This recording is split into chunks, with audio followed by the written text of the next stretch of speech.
Right now, the global economy is caught in a massive, totally unprecedented collision.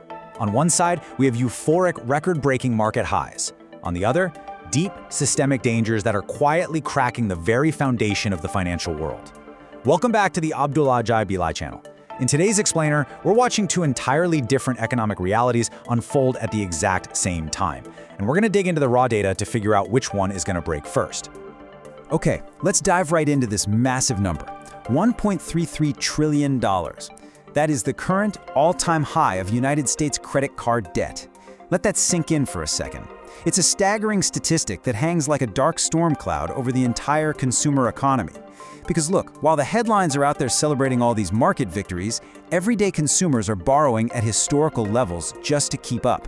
It's creating this intense pressure cooker of debt, and it represents a massive vulnerability in our financial system.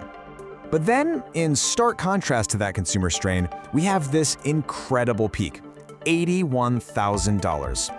Yep, that is the mark Bitcoin just smashed past, in an absolute fever dream of market euphoria. And it perfectly captures the suspense of the financial landscape right now, because while credit card debt is piling up in traditional households, there is this insane tidal wave of capital aggressively pushing digital assets to highs we previously thought were impossible. Section 1. Historic market euphoria and breaking records.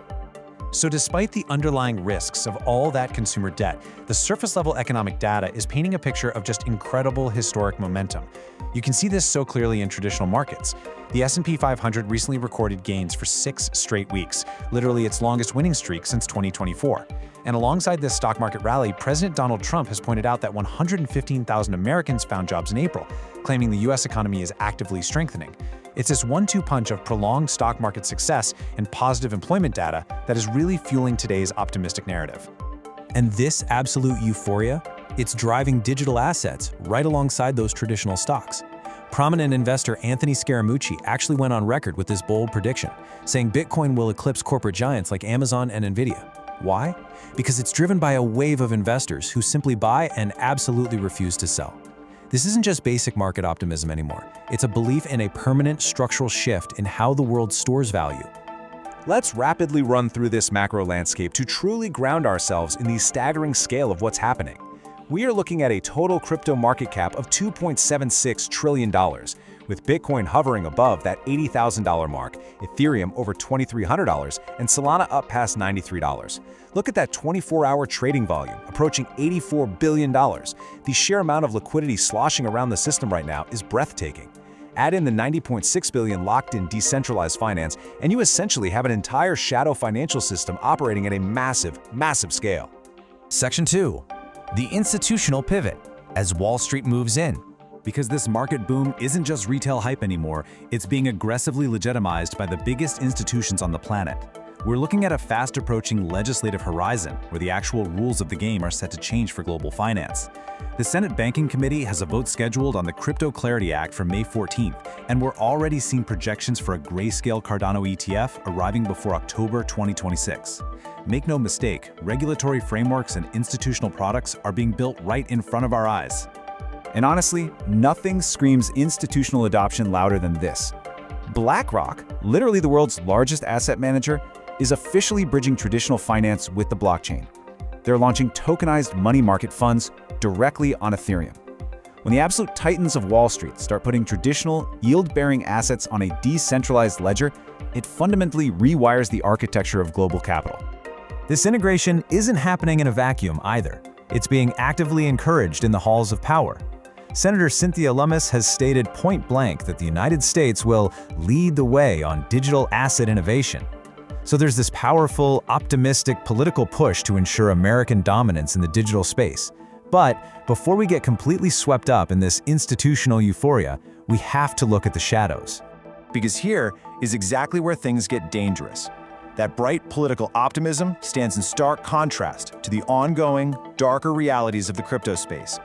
Just recently, Australian police seized $4.1 million worth of Bitcoin directly tied to a darknet marketplace involving drugs and weapons.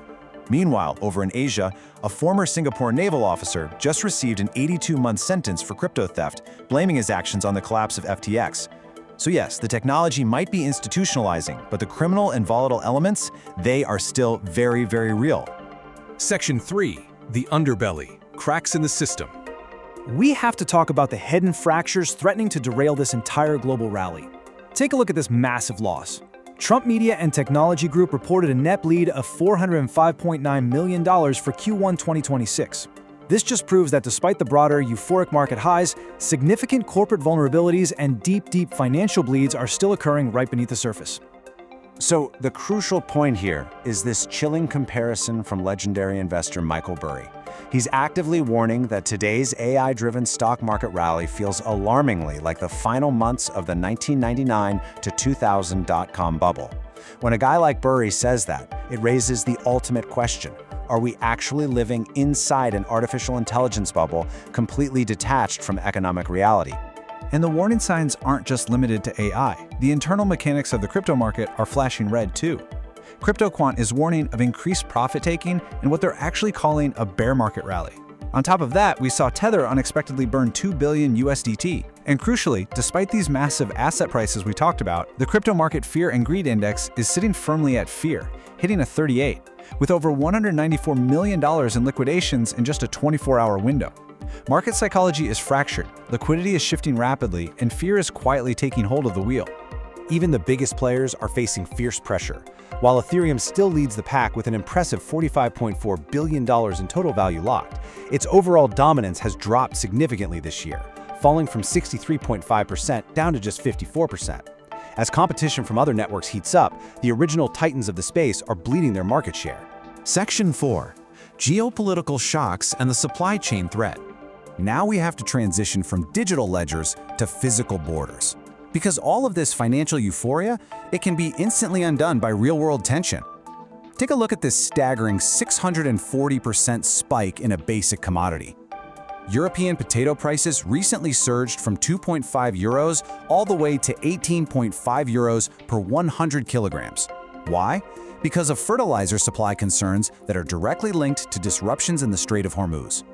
When abstract geopolitical conflicts cause the price of an everyday staple like potatoes to absolutely explode, the threat becomes terrifyingly tangible to the average consumer. And this basic commodity crisis scales all the way up to Wall Street.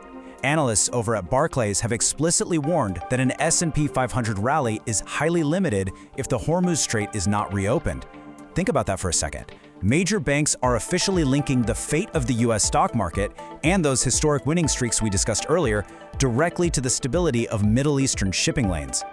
The urgency here absolutely cannot be overstated. Major oil and gas CEOs are now issuing these stark warnings that the entire global energy system will change significantly due to the conflict with Iran. We aren't just talking about temporary price fluctuations at the pump anymore.